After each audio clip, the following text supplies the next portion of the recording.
THC ways, which is why total THC is often calculated by adding the trace amounts of delta-9 THC that is already decarved from sunlight, heat, or handling on the plant, and multiplying the total amount of its THCA by 0.877.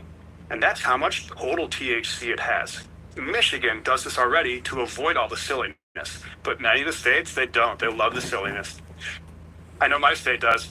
The plant loads up with THCA while it grows. It's only when you bring it to heat, literally by smoking, vaping, or baking, that the THCA loses that little carbon acid and becomes delta-9 THC, the stuff that actually gets you high.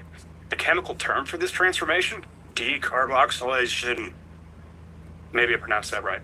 The everyday term, cooking your weed or making it get lit.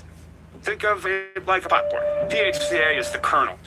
Totally different from the popcorn, not particularly exciting, but then once you add enough heat and pop, suddenly you have delta-9 THC or a tasty snack. And suddenly your movie gets a lot more interesting. My lawyer that over means here that basically all this so-called hemp shout outs marijuana because is he's just done put me in his video. Shouts out to me doing a review on a video about me. God damn it, it's like Inception. It might not be just me saying that it is what it is, but hell, it's my show, so it is what it is.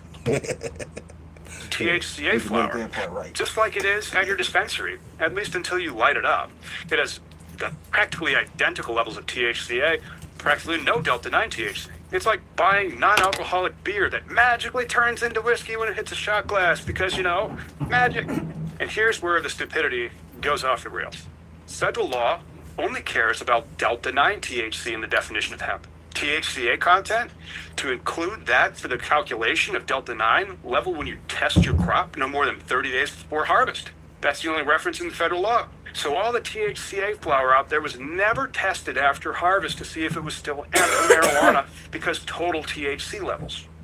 Either way, the second that you torch it, it's game over, and your hemp did just a legal equivalent of a switcheroo. Now it's marijuana, and you're a criminal, except if you bought it legally, labeled as hemp, and shipped to your door by a company that claims it's in federal compliance, unless you live in a state that has decided to fix Congress's mistake. You may be waking up on one in Texas. You see, we are not telling you that all THCA is legal, provided that you do not light it on fire or put it in the oven at approximately 250 degrees. Also, the Farm Bill only allowed a floor for the federal policy that states could further restrict. So THCA flower or other non-intoxicating hemp products that are not legal in the United States, as many states changed their laws to specifically ban them, despite what many may advertise. They are routinely marketed online, and many online websites will ship directly to your door, saying they're an online dispensary. Another way you can tell the difference between marijuana and hemp is one is sold DTC, or direct to consumer, online, while most marijuana licensing regimes resemble the three-tier alcohol system of producers, distributors, and retailers, with most other states requiring licensed sales.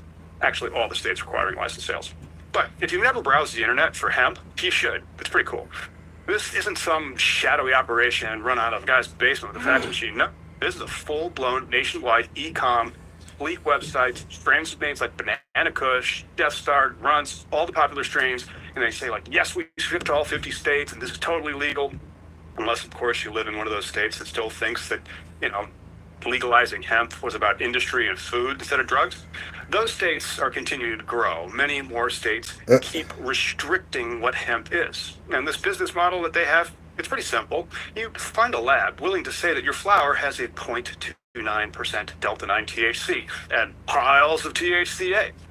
Or you steal a COA from someone who did that and slap it right on your hemp, and boom, you're not selling weed. You're an agricultural innovator, a real entrepreneur, man. I mean, who needs seed-to-sale tracking for your marijuana? Well, you could just buy it online and box it up and FedEx it to Alabama.